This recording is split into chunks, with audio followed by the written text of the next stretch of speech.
तर नमस्कार मंडळी, मी आपल्याशी जुळलेलो आज एका नवीन परत एका सुंदरशा पॉडकास्टमध्ये आणि मी आलेलो आहे देवळी विधानसभा क्षेत्रामध्ये आणि देवळी शहरात.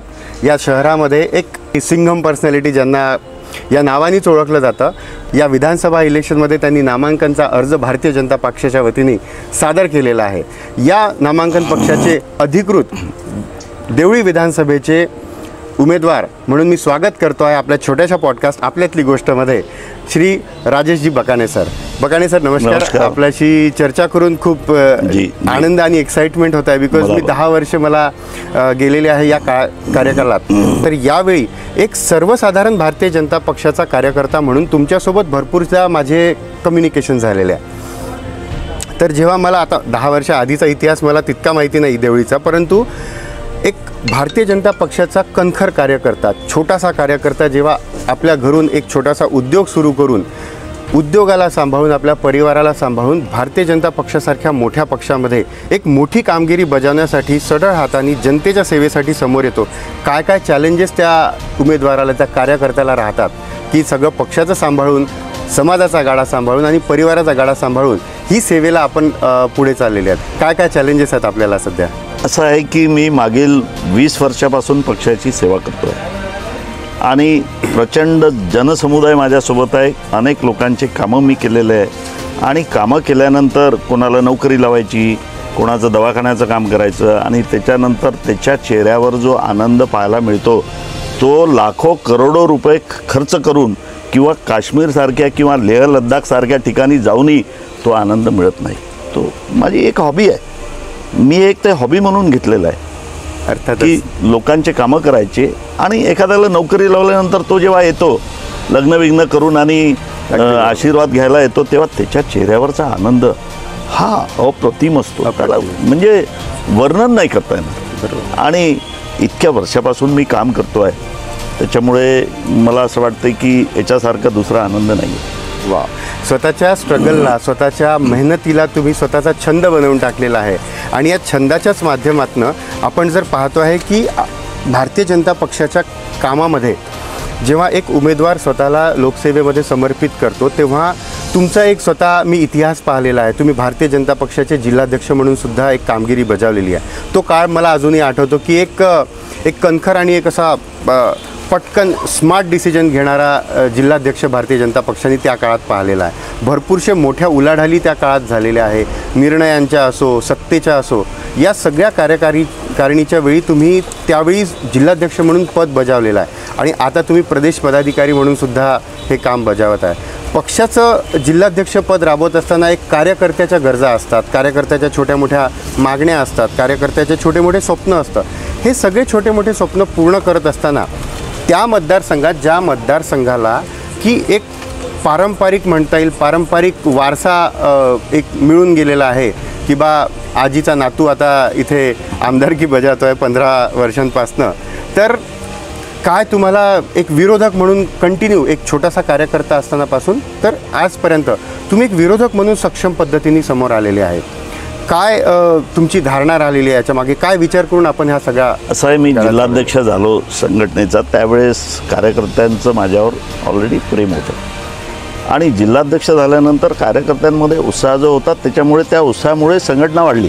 बरोबर. आणि मी जिल्हाध्यक्ष झाल्यानंतर या जिल्ह्यामध्ये साधारण 5 नगर परिषद, 7 नगरपंचायत, जिल्हा परिषदला सत्ता आणि खऱ्या अर्थाने गांधीजींनी जो नारा दिला होता काँग्रेस मुक्त भारत, ती सुरुवात आम्ही वर्धा जिल्ह्यापासून, मी वर्धा जिल्ह्याचा अध्यक्ष झाल्यानंतर सुरुवात केली होती. आणि आजही म्हणजे आजपर्यंतचा जो प्रवास आहे माझा तो कार्यकर्त्यांच्या प्रेमामुळे, पदाधिकाऱ्यांच्या प्रेमामुळे, नेत्यांच्या प्रेमामुळे आणि माझा जो स्वभाव आहे तो स्ट्रेट फॉरवर्ड कार्यक्रम आहे. मी राजकारण कमी आणि समाजकारण जास्त करतो आणि इतर पक्षामध्ये राजकारणाला उद्योगाचा दर्जा देण्यात आलेला आहे. बरोबर. त्याच्यामुळे माझा तो विषय नाही. बरोबर. राजकारणाकडे उद्योगासारखा मी पाहत नाही, जसे काँग्रेसवाले पाहतात, जसे बाकीचे लोक पाहतात. त्याच्यामुळे मला हे काम करत असताना संघटनेची जबाबदारी माझ्यावर दिली, मी समर्थपणे पेलली. मला प्रदेशाचं सचिव बनवलं, त्याच्यामध्ये पण मी समर्थपणे काम करून दाखवलं. मला विधानसभा निवडणूक प्रमुख बनवलं. मी लोकांच्या सेवेमध्ये, इथला आमदार 25 वर्षापासून नाही, बरोबर, तो निवडून येतो आणि निघून जातो. त्याच्यामुळे लोकांना आधारच नाही आणि मी लोकांचा आधार. आणि म्हणून लोकांनी मला म्हटलं आहे की आपला माणूस, हक्काचा माणूस या ठिकाणी राजेश बकाने आहे. आणि आता लोकांनी तर सांगितलं आहे, मला भारतीय जनता पार्टीने, महायुतीने उमेदवारी दिली. उमेदवारी दिल्यानंतर लोकांचे इतके फोन आले मला की भाऊ, उमेदवारी आपल्याला मिळाली, आता ही लढाई रणजित कांबळे वर्सेस राजेश बकानेची नाही राहणार. ही लढाई रणजित कांबळे वर्सेस जनता. लाडक्या बहिणींचे फोन आले, ही लढाई लाडक्या बहिणींनी सांगितलं, लाडकी बहीण वर्सेस रणजित कांबळे. क्या बात. आणि ही लढाई जनशक्ती विरुद्ध धनशक्ती असं लोकांनी घेतलेलं आहे. त्याच्यामुळे प्रत्येक गावामध्ये गेलो, लोक काय म्हणतात, भाऊ तुम्ही टेन्शन नका घेऊ, भाऊ तुम्ही टेन्शन नका. आता कालचं उदाहरण सांगतो. काल कोणीतरी काहीतरी काम घेऊन आला माझ्याकडे. त्यांनी काम सांगितलं, मला या 10-15 दिवसात ते वाक्य पाठवून गेलं. मी पण त्याला म्हटलं, दादा तुम्ही टेन्शन नका घेऊ, मी आहे. दादा हा शब्द देवळी मतदारसंघात 25 वर्षापासनं खूप भयानक पद्धतीने फ्लो झालेला आहे. कोणाच्या अंगात तो ताप म्हणून रुजलेला आहे, तर कोणाच्या अंगात तो औषध म्हणून रुजलेला आहे. पण आता जे दादा नाव आम्ही ऐकतो, हे दादा नावापेक्षा भाऊ हे नाव खूप जास्त समोर नाही, ते वयाने मोठे होते माझ्यापेक्षा. अच्छा, मी दादा म्हणतो. नाही तर दादा नावाला बदनाम केला आहे इच्छा दादानी.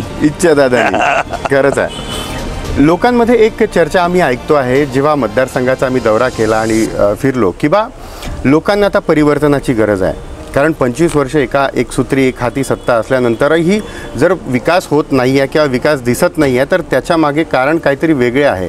आणि ते कारणाचं उद्देश, त्या कारणाचं उत्तर आता राजेश बकाने या नावाने लोकांनी शोधून काढलेलं आहे की या उत्तरावर आपल्याला यावर्षी मत करायचं आहे. काय तुम्ही जनतेला सांगू इच्छितात आहे की या येणाऱ्या काळामध्ये एक आमदार म्हणून तुम्ही हे पद, एक लोकप्रतिनिधी म्हणून हे पद जेव्हा तुम्ही राबवणार, चॅलेंजेस तर भरपूर आहे, पण काय सोल्युशनची टेक्निक किंवा काय सोल्युशनची तयारी तुम्ही करून ठेवलेली आहे?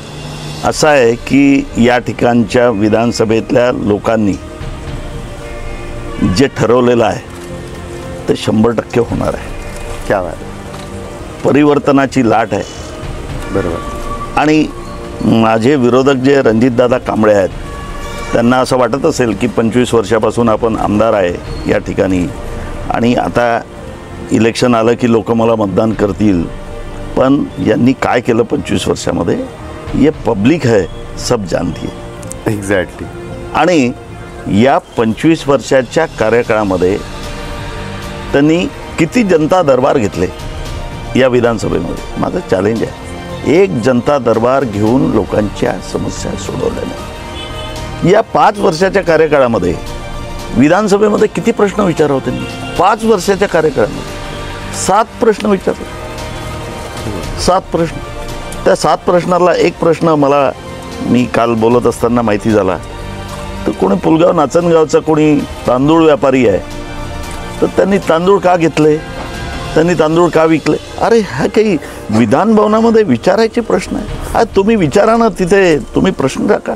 शेतकऱ्यांची हालत खराब आहे, शेताच्या शेतपान्ना नाही आहे, शेतकऱ्यांना कुंपण नाही आहे, MIDCचा सेकंड फेज होत नाही आहे, होमगार्डचे प्रॉब्लेम आहे, कोतवाल संघटनेचे प्रॉब्लेम्स आहेत, अनेक समस्या या मतदारसंघामध्ये असताना जो आमदार महाराष्ट्राच्या बजेट प्लेटमध्ये 1 रुपयासुद्धा मागत नाही, जो आमदार अनेक अधिवेशनामध्ये दांडी मारतो, जो आमदार अधिवेशन चालू असताना अमेरिकेला जातो, अशा आमदाराला यावेळेस जनता निवडून देणार नाही, हे जनतेने ठरवलेलं आहे. आणि ज्या वेळेस जनशक्ती विरुद्ध धनशक्तीचा लढा झाला, इतिहास साक्ष आहे की जनशक्तीचा विजय झाला आणि येत्या 23 तारखेला हे परत अधोरेखित होणार आहे आणि जनशक्तीचाच विजय या मतदारसंघामध्ये होणार आहे. क्या बात आहे. खूप खूप छान आणि अत्यंत ज्याप्रमाणे आपला स्वभाव मी 10 वर्षापासून पाहतोय, ज्याप्रमाणे आपली चर्चा लोकांमध्ये होत असते, ज्यामध्ये आपल्यातल्या गोष्टीमध्ये लोक आपली गोष्ट करतात, त्या प्रकारचं व्यक्तिमत्व आज तुमच्या या पॉडकास्टमध्ये तुमच्यासोबत मला पाहायला मिळालं. तर जनता हो, बघताय ना, दिसतंय ना तुम्हाला की देवळी मतदारसंघामध्ये आता परिवर्तनाची लाट आलेली आहे आणि ती लाट आपलं काम करणं सुरू केलेलं आहे. तर जनतेने सुद्धा या गोष्टीचा विचार केलाच असेल असं आम्हालाही वाटतं आणि येणारा रिझल्ट एक परिवर्तनाचा रिझल्ट राहू शकतो का, यावरती जनतेने ठामपणे चित्र दाखवलंच पाहिजे. तर माझ्यासोबत होते भारतीय जनता पक्षाचे देवळी पुलगाव मतदारसंघाचे अधिकृत भारतीय जनता पक्षाचे उमेदवार श्री राजेशजी बकाणेजी, आपण माझ्यासोबत जुळले त्यासाठी आपले खूप खूप धन्यवाद. धन्यवाद. आपले पण धन्यवाद जी.